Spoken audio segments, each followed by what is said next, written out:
on va démarrer parce que l'actualité sociale est très riche en cette rentrée. On a beaucoup de choses à dire. Donc j'ai été obligée de faire un choix parmi les mesures qui me semblaient les plus impactantes.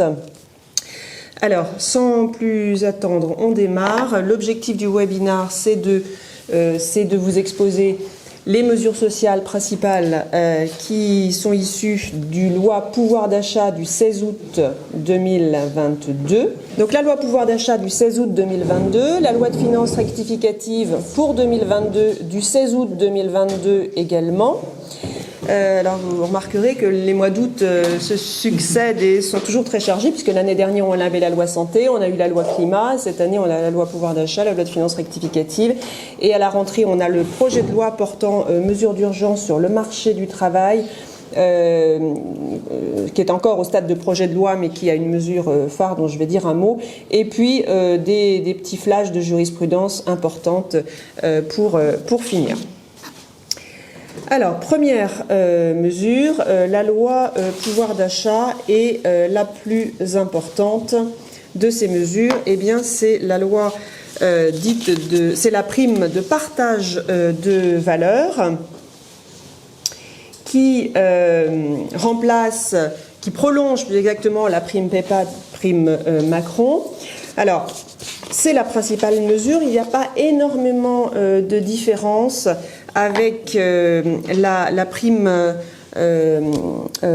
PEPA.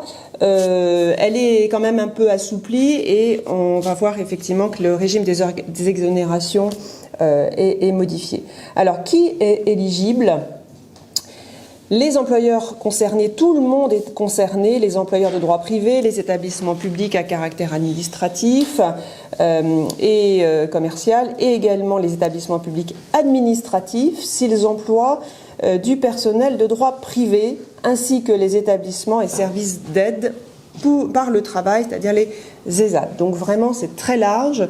Tout le monde peut faire bénéficier, tous les employeurs peuvent faire bénéficier leurs salariés de cette prime de partage de la valeur. Les bénéficiaires sont également, tout le monde peut en bénéficier, c'est extrêmement large. Les salariés en CDI, en CDD à temps plein ou temps partiel, donc y compris les apprentis, les salariés en contrat de professionnalisation, c'est-à-dire que les alternants en font partie, mais pas vos stagiaires, qui ne font pas partie de l'effectif salarié à proprement parler. Les agents relevant de l'établissement public administratif et de l'établissement public industriel et commercial également, ainsi que les travailleurs handicapés relevant d'un ESAT et bénéficiaires d'un contrat de soutien et d'aide. Donc, on va voir que effectivement, l'employeur ne peut pas choisir une catégorie de salariés. C'est une prime qui, si elle est octroyée, doit bénéficier à l'ensemble de l'effectif. On ne peut pas choisir une catégorie, par exemple, on choisirait uniquement les cadres ou alors, au contraire, les employés. Donc voilà, c'est une prime qui est globale, qui peut être modulée, on va le voir. Et un petit focus sur les intérimaires, puisque l'entreprise utilisatrice qui verse une prime de partage de la valeur à ses salariés doit informer l'entreprise de travail intérimaire, donc un petit travail administratif pour les gestionnaires de paye, parce que c'est là que ça va effectivement se faire, et c'est l'entreprise de travail temporaire qui informe son CSE et verse la prime aux intérimaires. Donc on a un petit... voilà, c'est l'entreprise utilisatrice qui verse la prime de partage de la valeur. Elle informe l'entreprise de travail temporaire et c'est l'entreprise de travail temporaire qui verse à son intérimaire placé dans cette entreprise utilisatrice. Donc l'entreprise de travail intérimaire ne va pas être obligée de verser la prime de partage de valeur à tous ses intérimaires, bien sûr, mais c'est ce qui se fait dans l'entreprise utilisatrice qui va dicter quel intérimaire va recevoir la prime de partage de la valeur. Tout ça pour qu'il n'y ait pas de discrimination au sein de l'entreprise utilisatrice. Alors en principe, pour pouvoir prétendre au versement de la prime, il faut être présent dans l'entreprise au moment, à la date de versement de la prime. Pour y prétendre, c'est la date de versement qui compte. C'est-à-dire que si une créance est ouverte, si vous dites voilà je vais verser une prime de partage de la valeur en décembre et que d'ici là vous avez des ruptures de période d'essai, des licenciements, etc., que la personne n'est plus là à la date de versement, eh bien elle ne peut pas y prétendre. Ça, c'est ce qui se passe à défaut de dispositions contraires. Mais vous pouvez prétendre, soit dans l'accord d'entreprise, soit dans la décision unilatérale, un autre moment de versement de la prime. Ça peut être la date de l'accord, ça peut être la date de dépôt auprès de l'administration de l'accord. Il y a une liberté du moment du versement, mais à condition qu'il soit que ce moment soit, que la date soit vraiment précise, déterminée dans l'accord ou la DUE. Donc, si vous ne dites rien, c'est la date de versement de la prime, qui détermine si effectivement vous pouvez y prétendre, si le salarié peut y prétendre ou pas.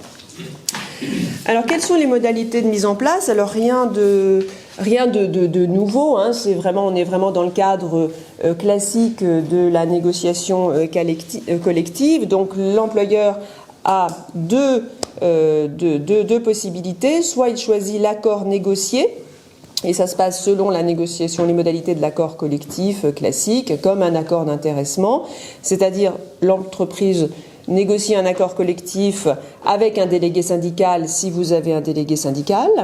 Si vous n'avez pas de délégué syndical, l'accord peut être conclu avec le CSE ou avec des membres, des salariés mandatés par le CSE. Et en l'absence de CSE ou de DS, vous pouvez ratifier l'accord avec le personnel dans les entreprises de moins de 20 salariés et ratification par les 2/3 du personnel. L'autre branche de l'alternative, eh bien, c'est la décision unilatérale de l'employeur, c'est-à-dire consultation préalable du CSE si vous en avez un, et communication aux salariés par tout moyen conférant une date certaine. Donc aujourd'hui, on n'a plus du tout de doute sur la valeur certaine de l'information par mail. Donc ça peut être une information collective sur l'intranet, individuelle par mail professionnel auprès du salarié. Tout moyen est autorisé au niveau de l'information des salariés. Alors, la différence de communication, c'est que si vous avez un accord, eh bien, il faut le déposer auprès de la direction départementale. Si vous faites une DUE, le dépôt n'est pas requis. Ce qui se fait quand même la plupart du temps, c'est la négociation d'un accord, hein, surtout dans les entreprises qui ont plus de 20 salariés. Ce qui permet effectivement de faire un bonus au niveau du dialogue et des relations sociales. Alors, oui. Dans le cadre d'une DUE, vous spécifiez je crois, une consultation préalable du CSE. Est-ce que vous entendez par là que le CSE doit rendre un avis? Alors, s'il est consulté, il rend un avis, effectivement, mais l'avis est consultatif. Le CSE n'a jamais de droit de veto. Mais effectivement, ça fait partie des consultations obligatoires. S'il est consulté, il rend un avis. Voilà. Donc la seule difficulté que ça peut, c'est en général, effectivement, ce sont des mesures favorables qui sont assez bien accueillies, mais il peut quand même y avoir des discussions sur le montant, sur la date de versement. Donc ça peut retarder, le cas échéant, le process de mise en place de la prime de partage de la valeur. Mais la consultation est effectivement impérative. Oui. Excusez-moi, j'ai juste une question sur la notion de présence. La présence dans l'entreprise, c'est une présence physique ou c'est une présence dans les effectifs? Alors, c'est une présence dans les effectifs, donc on va y venir parce qu'effectivement, il y a des critères qui permettent, justement, ça fait partie du prochain slide. Alors, la prime, elle est facultative. Aucune entreprise n'a l'obligation de verser une prime de partage de la valeur. Et ce qui est important aussi de savoir, c'est que le montant de cette prime est libre. Il est librement fixé par l'employeur ou par les parties à l'accord collectif. Il y a des montants qui sont des seuils d'exonération de cotisations sociales, de CSG, CRDS et d'imposition. On va y venir après. Mais vous pouvez verser plus. C'est juste qu'effectivement, les seuils seront dépassés et à ce moment-là, il y aura des cotisations et fiscalisation, mais le montant est libre. Ce montant peut donc être inférieur ou supérieur au plafond d'exonération. Alors, cette prime, elle est unique et elle doit bénéficier à l'ensemble de l'effectif. En revanche, elle peut être modulée. Le montant peut être modulé en fonction de 5 critères qui sont combinables. Et ça ne change pas. Il y a un seul critère qui est nouveau par rapport à la loi, par rapport à la prime Macron. Ces 5 critères sont la rémunération, le niveau de classification, la durée de présence effective pendant l'année écoulée, la durée de travail prévue au contrat de travail et l'ancienneté dans l'entreprise. Le dernier critère, c'est le nouveau critère ajouté par la loi du pouvoir d'achat. Donc la rémunération, on peut dire effectivement... alors attention, ces critères ne permettent pas d'exclure des salariés du bénéfice de la prime, mais seulement de moduler. On va dire par exemple que les salariés qui gagnent moins de 3 SMIC ont 1000 et ceux qui ont plus de 3 SMIC ont 800 par exemple. Mais on ne peut pas exclure effectivement un salarié parce qu'il gagnerait trop. Les mandataires sociaux qui bénéficient d'un contrat de travail sont également éligibles à la prime de partage de la valeur dans le cadre effectivement des critères qui seront définis par l'accord collectif ou par la DUE. Alors sur l'ancienneté dans l'entreprise, on ne peut pas exclure un salarié du bénéfice de la prime parce qu'il aurait une ancienneté par exemple inférieure à 3 mois. Même si les salariés ont moins d'un seuil que vous définissez en tant qu'employeur, il faut quand même verser une prime. La prime, elle est vraiment globale et ça, c'est vraiment très important. On a une circulaire sécurité au bulletin officiel sécurité sociale, le BOSS, qui le précise. Ce n'est pas un outil d'exclusion, c'est un outil de modulation de son montant. Donc un pourcentage de la rémunération, c'est envisageable? On peut tout à fait envisager un pourcentage de la rémunération à la condition que vous combiniez ce pourcentage avec ces 5 critères et que ce ne soit pas aléatoire. En fait, il faut quand même moduler en fonction des 5 critères. Et quand vous parlez de plafond d'exonération? Alors, je vais y venir, ça va être le slide juste après. Donc, vous ne pouvez pas ajouter d'autres critères que ces 5 critères légaux. Le versement de la prime. Alors, le versement de la prime est défini aussi par la loi. Les employeurs sont autorisés à verser la prime pour bénéficier de ces exonérations à compter du 1er juillet 2022 et jusqu'au 31 décembre 2023. Les employeurs qui ont versé des primes donc en juillet, même si la loi elle est du 16 août 2022, publiée au bulletin officiel le 17 août 2022, pourront prétendre au bénéfice des exonérations de manière rétroactive, même si l'accord est postérieur ou la DUE est postérieure. Naturellement, la prime doit apparaître sur le bulletin de salaire. Alors, particularité, elle peut être versée en une ou plusieurs fois. Ça peut aller jusqu'à une trimestrialisation de son montant. Donc, soit vous la versez en une fois, soit vous pouvez aller jusqu'à l'échelonner en 4 fois. Il est quand même recommandé, alors ça ne peut pas être un versement mensuel effectivement parce que ça ne doit pas être confondu avec du salaire, ça ne doit pas remplacer un élément de salaire, vous ne pouvez pas payer des heures supplémentaires par l'allocation d'une prime, vous ne pouvez pas remplacer la prime de vacances qui est prévue à la Syntec par la prime de partage de la valeur, c'est vraiment quelque chose qui vient en plus. D'où effectivement la trimestrialisation possible. Voilà pour les versements. N'hésitez pas à me poser des questions au fur et à mesure. Effectivement, comme on est en petit effectif, c'est l'avantage. Alors, les plafonds d'exonération... Oui. Sur le caractère combinable, vous disiez des critères de modulation. C'est-à-dire qu'il faut que l'ensemble des critères non, soient déterminés? Non, mais ça ne peut pas... Vous pouvez les combiner, mais ça ne... Voilà, exactement, oui, tout à fait. Mais si par exemple, pour reprendre votre exemple de tout à l'heure, si vous dites, si vous donnez comme montant un pourcentage du salaire, ça définit le montant de la prime. Ça ne définit pas les critères d'éligibilité. D'accord ? Donc, il faut à la fois définir le montant, bien sûr, mais la répartition sera faite en fonction de ces critères légaux. Ok. D'accord ? Et sur l'information aux collaborateurs, vous disiez que ça pouvait être fait par mail, par exemple. Il faut leur envoyer la DUE ou un mail qui reprend.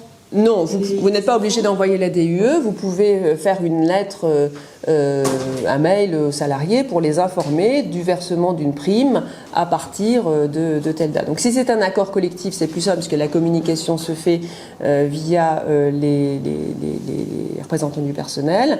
La DUE, bon, c'est quelque chose qui peut être affiché, qui peut être transmis, mais il n'y a pas d'obligation de la transmettre, si ce n'est effectivement la communication quand même aux salariés de l'information, enfin de l'information qu'ils vont en bénéficier. Voilà. Alors, sur les montants, le montant est libre. Donc vous pouvez verser 5 000 €, 800 €. Ça va définir simplement les plafonds d'exonération.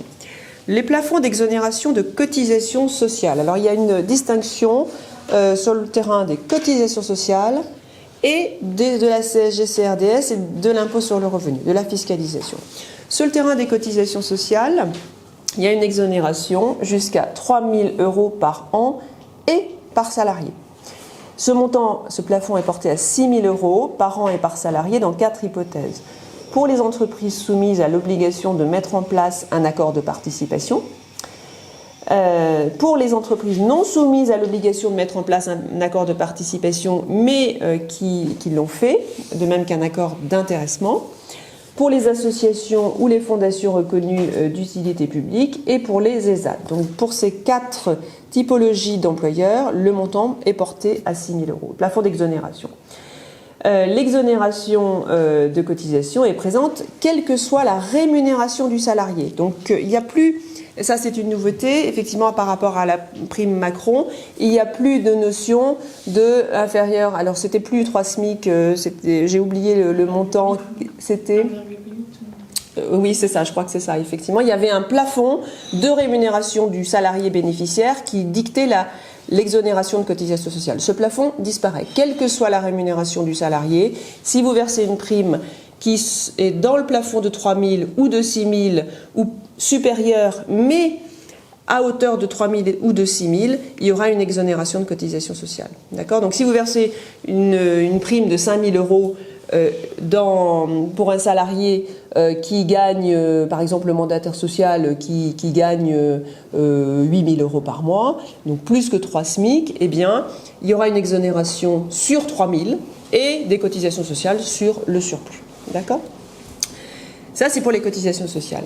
En revanche, pour la CSG-CRDS et la fiscalisation, il y a 2 étapes. Il y a jusqu'au 31 décembre 2023, la prime qui est versée donc entre le 1er juillet 2022 et le 31 décembre 2023 aux salariés dont la rémunération annuelle est inférieure, et là on retrouve la limite A, est inférieure à 3 SMIC annuels bruts, est défiscalisé et exonéré de CSG-CRDS. D'accord ? Donc là, on retrouve moins de 3 SMIC, pas de CSG-CRDS, pas d'impôt sur le revenu. Pour les primes versées entre le 1er juillet 2022 et le 31 décembre 2023, pour les salariés bénéficiant d'un salaire supérieur à 3 SMIC annuels, imposition sur le revenu et CSG-CRDS. Et à compter du 1er janvier 2024, pour tout le monde, imposition et CSG-CRDS. Voilà. Donc là, on retrouve les limites pour la CSG-CRDS et l'impôt sur le revenu. Je vous ai fait un tableau récapitulatif. Je ne vais pas reprendre toutes les lignes parce que vous l'aurez, mais effectivement, en reprenant le régime jusqu'au 31 décembre 2023 et le régime à partir de 2024, selon le montant de la prime et selon la rémunération des salariés, donc pour que vous puissiez effectivement identifier chacune des situations qui sont concernées. Le forfait social, c'est uniquement... Alors, le forfait social, voilà, j'y viens. Le forfait social, alors, ce qu'il faut comprendre, c'est qu'effectivement, il y a une exonération de cotisation sociale dans certaines situations. Lorsqu'il y a exonération de cotisation sociale, les entreprises qui ont plus de 250 salariés seront soumises au forfait social de 20%. Donc, il y a un phénomène de miroir pour les entreprises de 250 salariés et plus. Pour les primes versées jusqu'au 31 décembre 2023 eh bien, il y aura une exonération du forfait social si le salarié a moins de 3 SMIC et que la prime est inférieure à 3 000 ou 6 000 euros, parce qu'il n'y a pas... voilà, on est dans les seuils. Et pour les rémunérations supérieures à 3 SMIC, il n'y a pas de cotisation sociale, donc il y aura le forfait social. D'accord ? Donc à chaque fois, effectivement, il faut se référer au montant. S'il n'y a pas de cotisation, en fait c'est simple. S'il n'y a pas de cotisation sociale, il y a le forfait social au-delà des seuils pour les entreprises de 250 salariés et plus.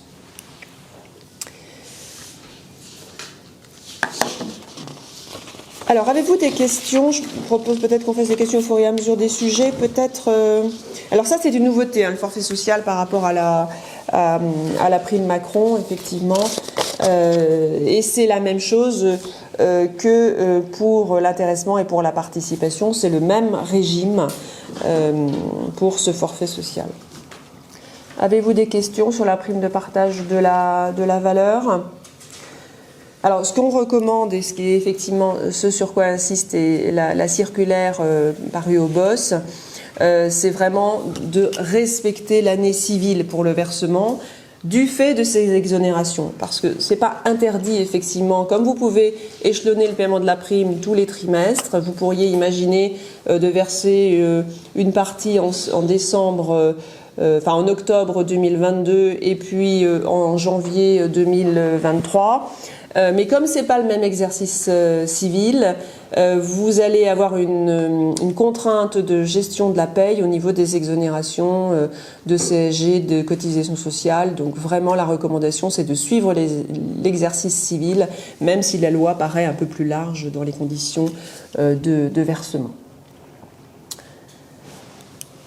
On continue ? Oui, madame. Une question sur la présence. Ah oui, pardon. Alors, pardonnez-moi, quelle était votre... Ma question, c'est de dire, quand on dit présent à la date de versement, est-ce que c'est une présence effective ou est-ce que c'est une présence dans les effectifs ? Alors, c'est une présence dans les effectifs. Il y a des absences qui sont assimilées à la présence effective, notamment, le BOSS le dit, toutes les absences d'origine familiale, le congé parental, le congé maternité, le congé paternité, l'arrêt de travail pour maladie professionnelle, l'accident de travail, etc. Donc, si en même temps vous avez licencié un collaborateur avant la date de versement prévue par votre accord collectif, qui conteste son licenciement, que le Conseil de prud'homme reconnaît que le licenciement est sans cause réelle et sérieuse, le salarié pourra prétendre au versement de cette prime dont il avait la créance et dont il a été privé, puisqu'il n'était plus là injustement à la date de versement de la prime. D'accord. Donc quand il en arrêt maladie ou autre, s'il n'est pas là le dernier jour, il en bénéficie quand même. Il en bénéficie quand même, effectivement. Voilà. Tout à fait. Je vous pose cette question-là parce que vous savez qu'actuellement, avec la fameuse PASA, dans les sociétés de surveillance, justement, il était indiqué uniquement présence dans l'entreprise. Et actuellement, il y a des gros débats. Est-ce que c'est une présence physique ? Est-ce que c'est une présence juridique, oui, tout à fait. C'est pour ça qu'il faut bien, même s'il y a un accord de fait, de bien préciser une présence. Tout à fait. Mais plus l'accord est précis, moins il y a lieu à interprétation et plus c'est simple, effectivement. Voilà. Mais l'esprit du législateur, c'est vraiment de faire en sorte qu'elle soit la plus large possible et donc de ne pas pénaliser un salarié qui serait malade, effectivement, à titre momentané. Et dans le cas d'un collaborateur qui, par exemple, fait un congé formation, est-ce qu'on considère qu'il est aux effectifs de l'entreprise ou pas ?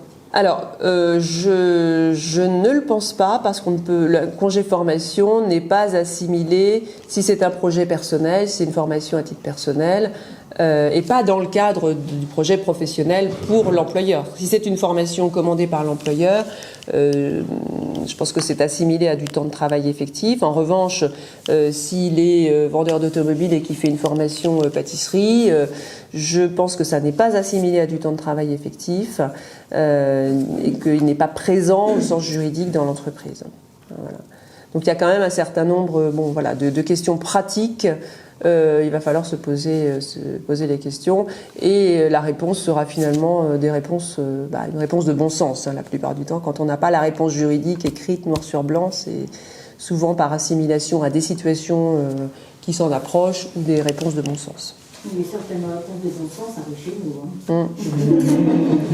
Avec l'aléa judiciaire, tout à fait.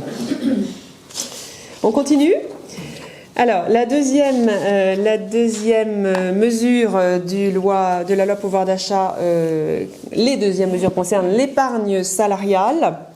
Et la première d'entre elles, c'est la mise en place de l'intéressement de manière assouplie. Alors, ce qui change énormément, c'est la durée de l'accord qui peut passer de 3 ans à 5 ans. Donc, ça sécurise les situations. Ça vous évite de revenir à la négociation collective tous les 5 ans.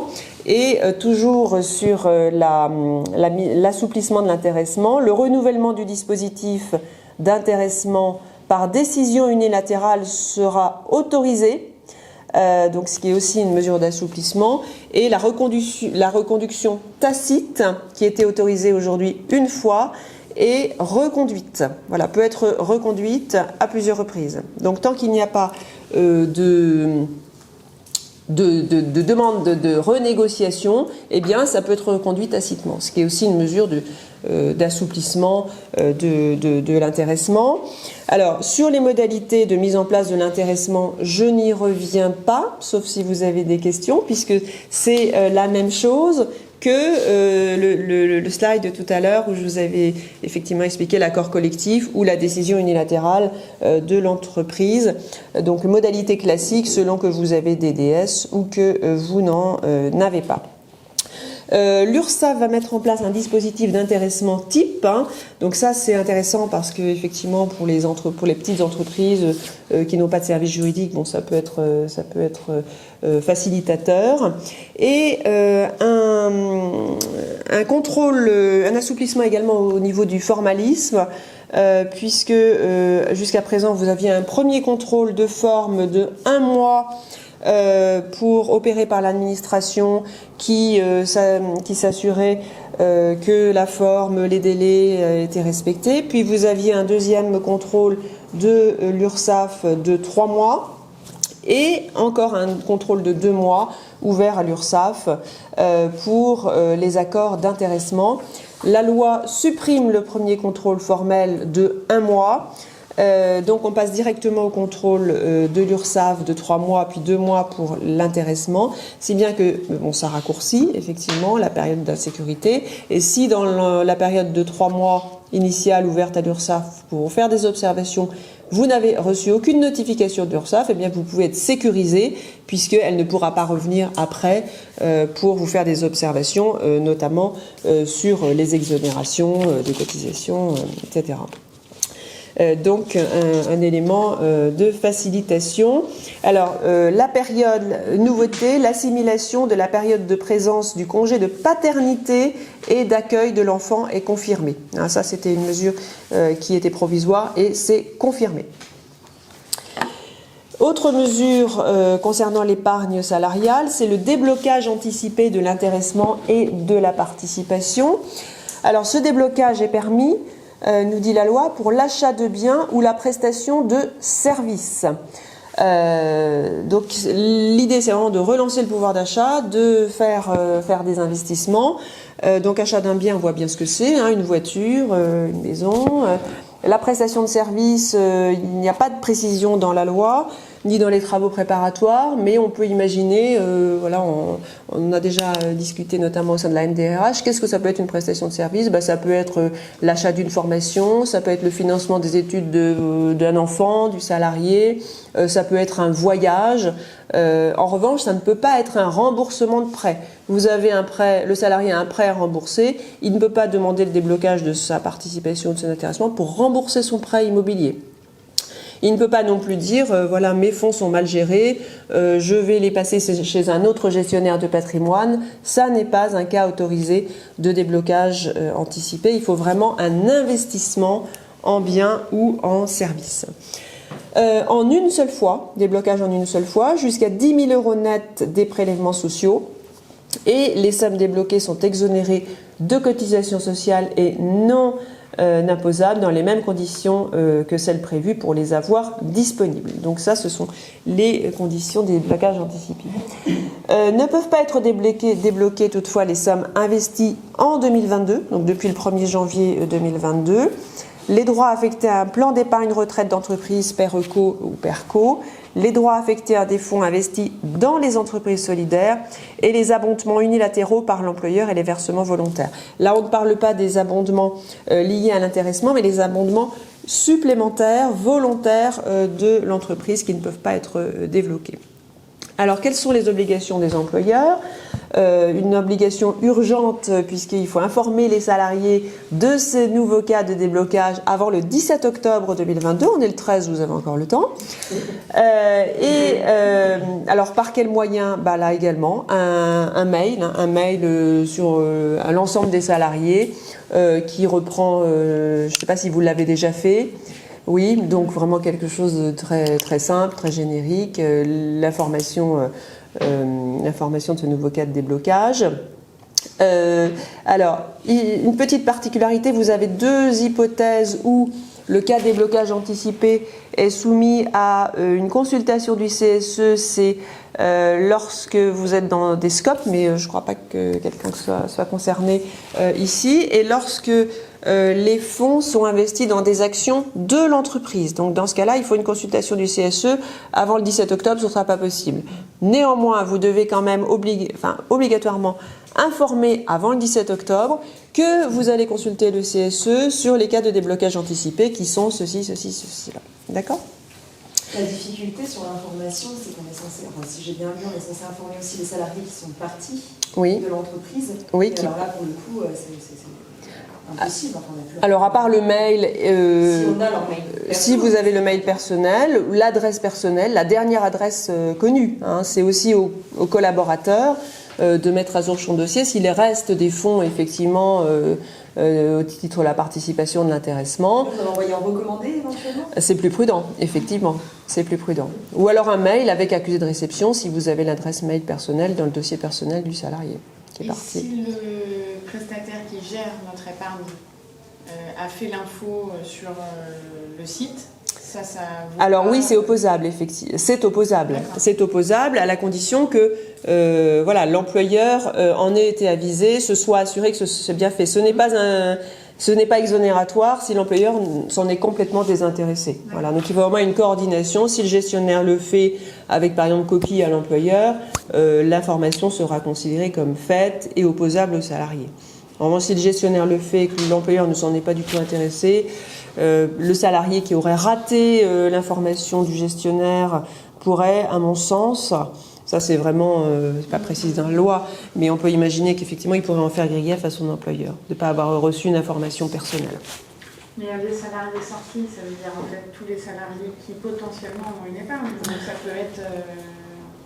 Alors, on peut remonter très loin. Ça peut effectivement, ça peut être un vrai casse-tête de faire cette information. Absolument.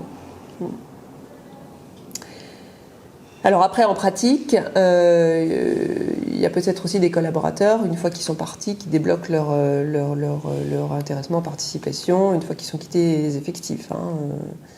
Mais voilà, ça fait partie du périmètre de l'information. Est-ce qu'on peut demander à notre gestionnaire du coup rien ne l'interdit, effectivement, rien ne l'interdit. Ouais. Là, il y a vraiment une urgence à le faire, donc il faut être pratico-pratique et faire l'information de manière la plus large possible. Mais les gestionnaires ont peut-être plus de facilité, effectivement, à toucher leurs clients, quelque part, que l'employeur gérer son ancien parc salarié. Effectivement. Alors, surtout que les salariés, et ça doit faire partie de l'information, conservent les justificatifs de l'achat ou de la prestation de service. En cas de contrôle URSSAF ou fiscal, moi je vous recommande vraiment de mettre dans l'information, d'inviter les salariés à conserver les justificatifs, parce que le contrôle il peut avoir lieu dans 2 ans, dans 3 ans. Si vous achetez quelque chose de périssable, vous n'aurez pas forcément les justificatifs sous la main, donc c'est vraiment important de les avoir à disposition. On continue. D'autres mesures dans la loi de finances rectificative pour 2022, du 16 août 2022 également. La première mesure concerne le rachat des RTT et la défiscalisation des heures supplémentaires. Le rachat des jours RTT sur demande du salarié avec l'accord de leur employeur est désormais possible.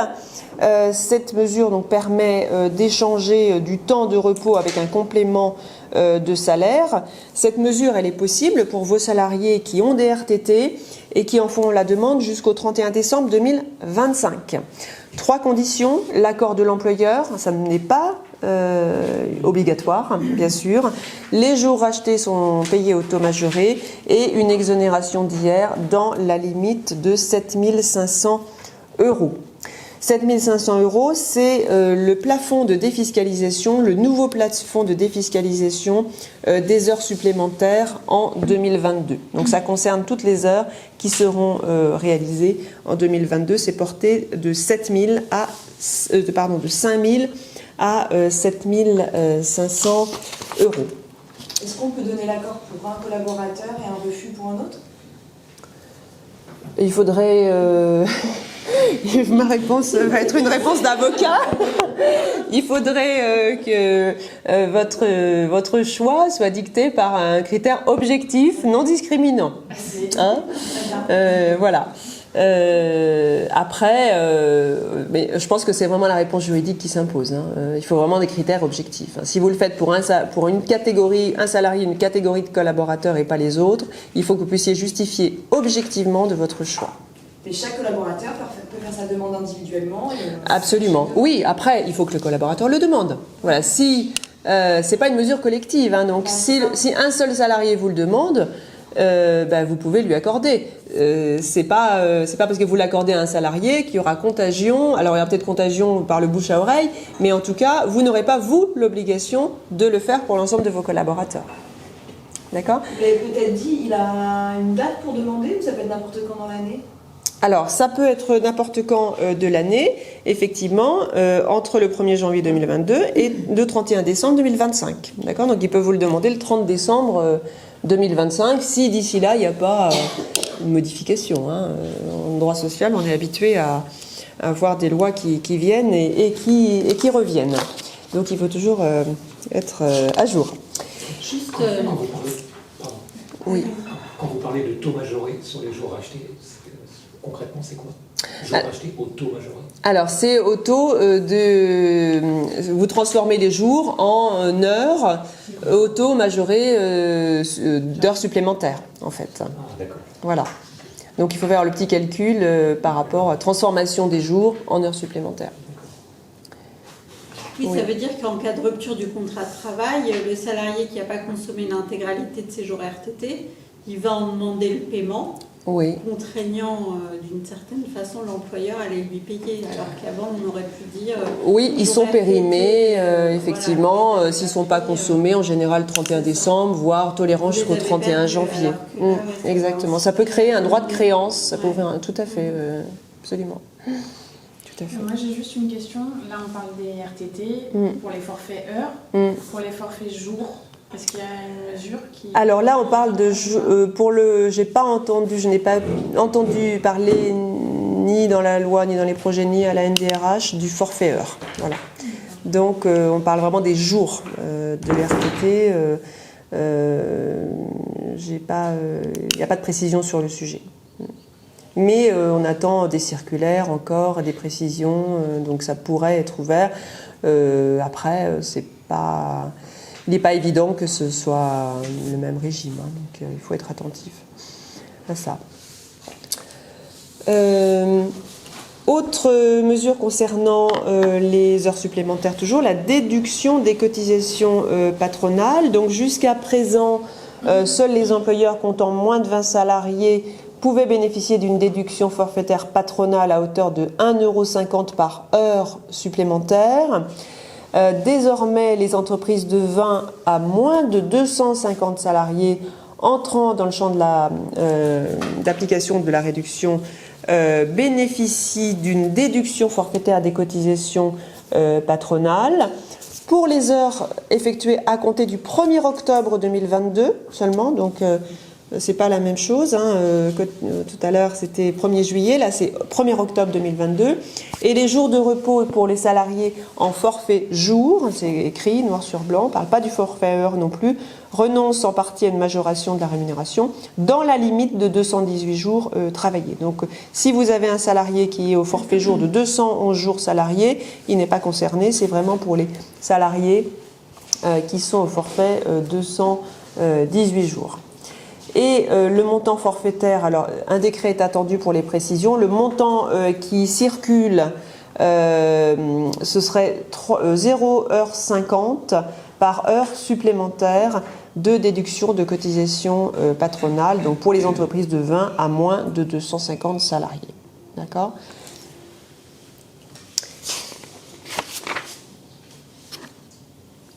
D'autres mesures relatives au repas des salariés.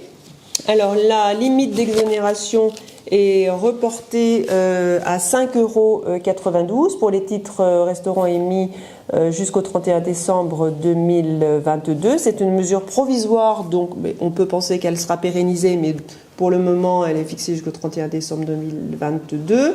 Le plafond journalier des titres est porté à 25 € depuis le 1er octobre 2022 au lieu de 19 € avant.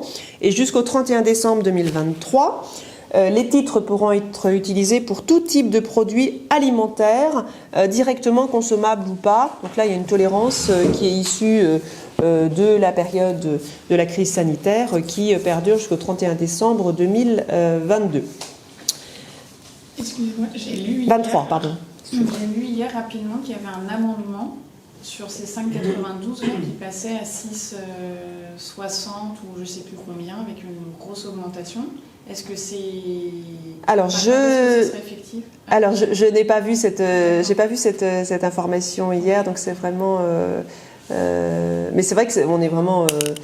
ça, voilà, vous voyez, ça date du 1er octobre, ouais, donc voilà, c'est...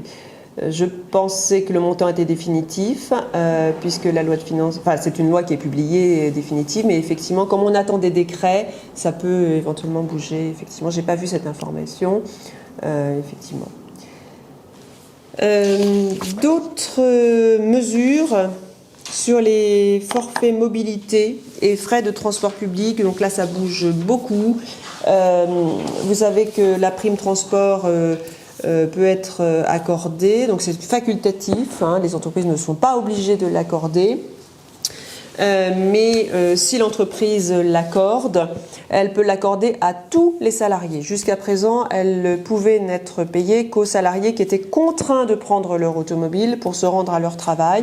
Aujourd'hui, elle peut être octroyée aux salariés qui utilisent leur voiture à titre pour convenance personnelle. Donc ça, c'est une nouveauté.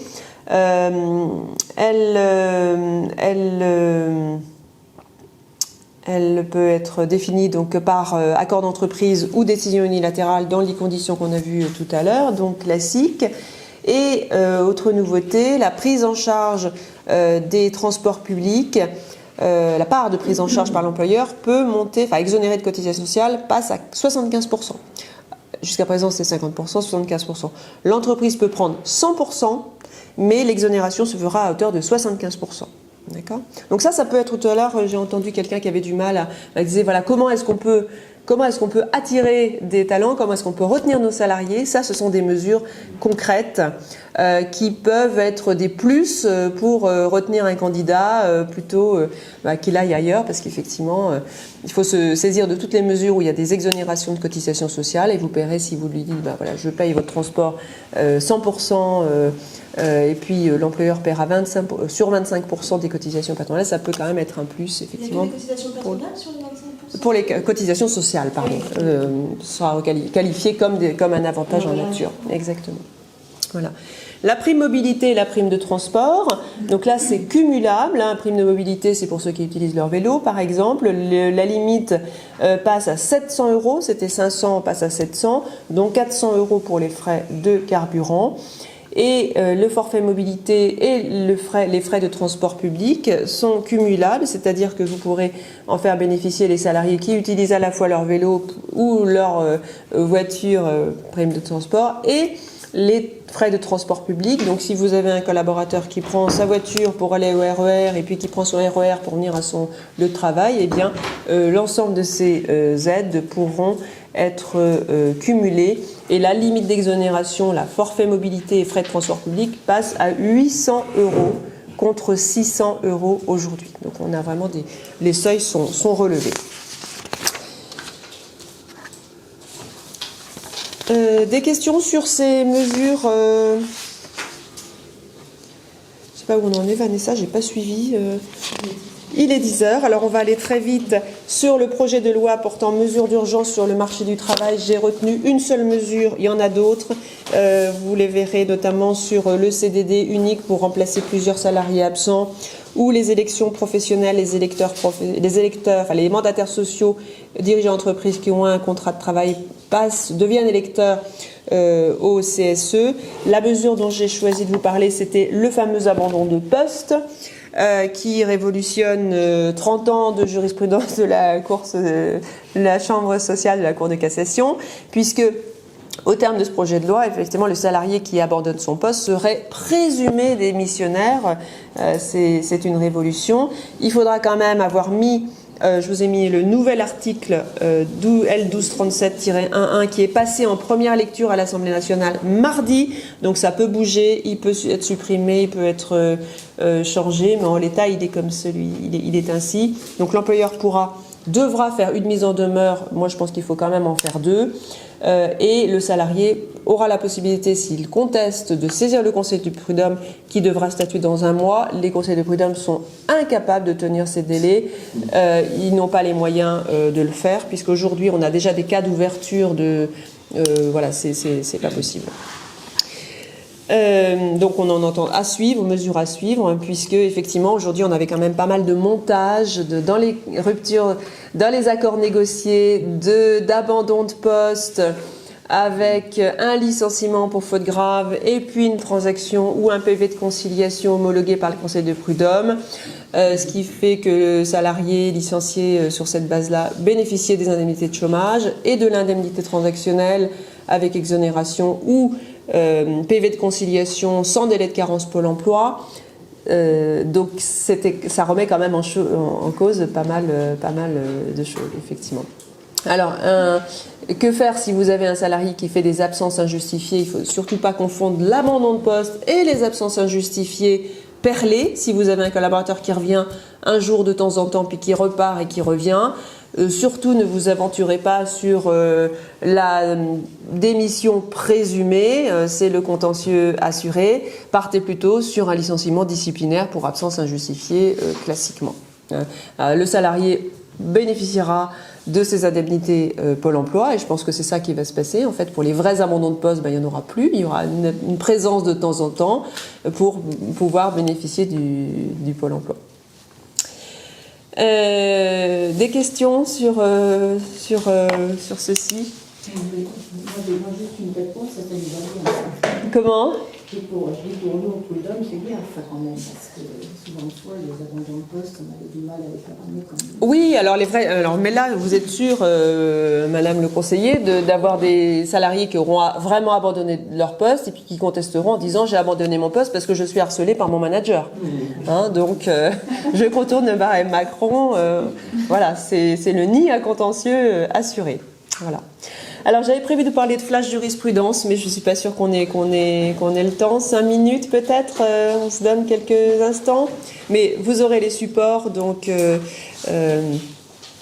Alors l'inaptitude, l'actualité jurisprudentielle, j'ai remis ici le parcours de l'avis médical d'inaptitude, soit jusqu'au licenciement, soit jusqu'à la reprise du travail. Vous regarderez cela tranquillement. Pourquoi j'ai choisi de vous parler de ce sujet? Parce qu'on a un arrêt du 8 juin 2022 qui sécurise la situation dans laquelle il y a une dispense de reclassement. Jusqu'à présent, on ne savait pas trop s'il fallait consulter le CSE ou pas. La Chambre sociale nous dit que lorsque l'employeur est dispensé par le médecin du travail d'effectuer des recherches de reclassement dans l'un des 2 cas visés par le Code du travail, eh bien la consultation du CSE ne s'impose plus avant de déclencher la procédure de licenciement. Donc ça sécurise vraiment les procédures de licenciement pour inaptitude. Licenciement et absence prolongée pour maladie, une précision de la chambre sociale. La désorganisation du service auquel est rattaché le salarié malade absent peut-elle justifier son licenciement? Non. Il faut que ce soit la désorganisation de l'entreprise dans son ensemble. Le télétravail et lieu de travail, on a 2 arrêts importants. Donc, je vous ai mis les sources. Le salarié, il peut s'installer où il veut, il peut habiter où il veut par rapport à son lieu de travail. C'est une liberté fondamentale. Une information ANDRH, 30% des DRH ont été confrontés à des salariés ayant déménagé et sollicitent l'adaptation des conditions de travail. C'est l'effet crise sanitaire et post-Covid. Vous avez des salariés qui s'installent en Bretagne et qui travaillent à Marne-la-Vallée. Voilà. Donc, il faut s'adapter. Alors, que nous dit la Cour d'appel de Versailles dans un arrêt du 10 mars 2022 ? La Cour privilégie l'obligation de sécurité puisque l'entreprise avait licencié le salarié qui effectivement était dans cette situation. Il habitait en Bretagne et il était dans des conditions de travail où il se plaignait de ces conditions de travail. L'employeur a licencié le salarié parce que, effectivement, au titre de l'obligation de sécurité, le salarié qui demandait en même temps à être affecté en Bretagne. Donc, voilà, on sentait quand même qu'il avait des circonstances particulières. Il était papa de jumeaux nouveau-nés. Enfin, voilà. Donc la Cour a dit, dans l'hypothèse où il y a un risque pour la santé du salarié, c'est ce qui prédomine par rapport à la liberté d'établissement, du lieu d'établissement du collaborateur. Donc c'est un arrêt quand même important. Dans le cas d'un déménagement comme ça, imaginons quelqu'un qui travaille à Paris et qui habite à Massy-Palaiseau, oui, et qui déménage, dans l'exemple que vous donnez en Bretagne, est-ce que l'entreprise peut exiger de lui une présence un jour par semaine, etc. ou pas? Oui, parce que voilà, il faut quand même pas oublier, et qu'on le rappelle souvent, notamment dans les conseils de prud'homme, que l'entreprise a le pouvoir de direction et d'organisation. Donc le salarié ne peut pas imposer du télétravail à la carte ou voilà, si pour les nécessités du service, la présence effective est importante pour des travails d'équipe, de cohésion, même pour l'ambiance et même pour l'obligation de sécurité, effectivement, pour éviter l'isolement du collaborateur, c'est l'entreprise qui décide. C'est l'entreprise qui décide. Là, la situation, c'était que le télétravail était autorisé par le salarié, par l'entreprise, en fait. Si on a un accord de télétravail qui dit qu'il faut qu'on soit sur site 2 jours par semaine, la question ne se pose pas. Voilà. La question ne se pose pas. Là, vous êtes dans le pouvoir d'organisation de l'entreprise, donc c'est la solution la plus simple, effectivement, que l'accord de télétravail soit précis sur le sujet. Si des fois dans les départements, il y a des différences, on va dire, de management et qui autorisent plus ou moins du télétravail plus de l'accord. Qu'est-ce qu'on peut faire dans ces cas, à part faire peut-être voilà, de la pédagogie au management de proximité, parce qu'effectivement ça peut créer une tension sociale. C'est clair que c'est surtout sur ce terrain-là, à partir du moment où alors votre accord dit qu'effectivement il n'y a pas de dérogation possible et que c'est la même chose pour tout le monde. Voilà. Mais il y a toujours des cas particuliers, effectivement, qu'il faut traiter. Là, dans ce cas, l'employeur, en fait, ce qui lui a causé tort, c'est le fait qu'il ait demandé au salarié de revenir s'installer en région parisienne et qu'il l'a licencié pour ça. Mais il aurait pu lui demander de venir travailler 5 jours par semaine sur site s'il n'a pas d'accord de télétravail. Et là, il aurait été dans son droit de lui demander. Absolument, tout à fait. Oui, absolument. Tout à fait. Je vous avais mis une autre décision de la Cour d'appel de Rennes sur les frais de déplacement soumis à cotisation.